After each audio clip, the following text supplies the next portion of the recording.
In our ongoing studies of nitrogen metabolism from Chapter 18, we want now to consider the synthesis of neurotransmitters. Recall that signaling molecules are released by one neuron and taken up by another, that is, signaling molecules that are neurotransmitters.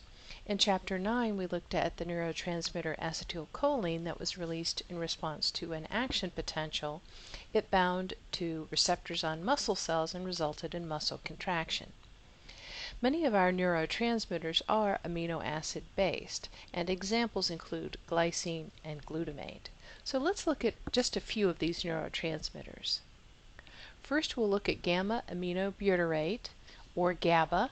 It's a derivative of the amino acid glutamate. As you can see here, the amine group is on the gamma position in aminobutyrate, whereas it's in the alpha position in glutamate. GABA is responsible for regulating muscle tone. Then we have the catecholamines that are synthesized from the amino acid tyrosine.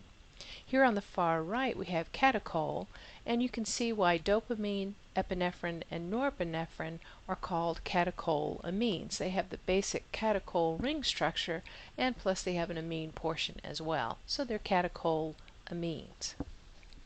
Dopamine is responsible for reward behavior, and in all cases of addictive behavior there are elevated levels of dopamine.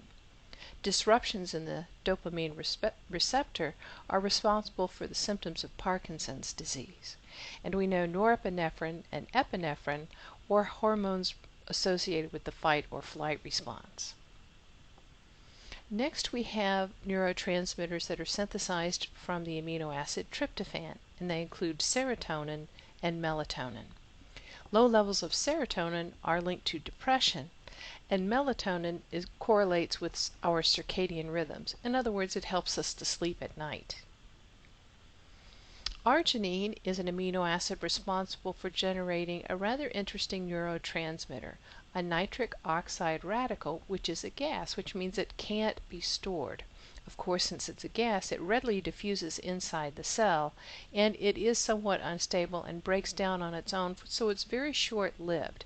It's produced only when and where it's needed, pretty much on the spot, and it induces blood vessel dilation. Individuals who experience the symptoms of angina, chest pain, and chest tightness often take nitroglycerin tablets, and this nitroglycerin is responsible for generating the nitric oxide gas, and that helps to dilate the blood vessels and relieve that pressure. High levels of nitric oxide gas are also responsible for killing pathogens.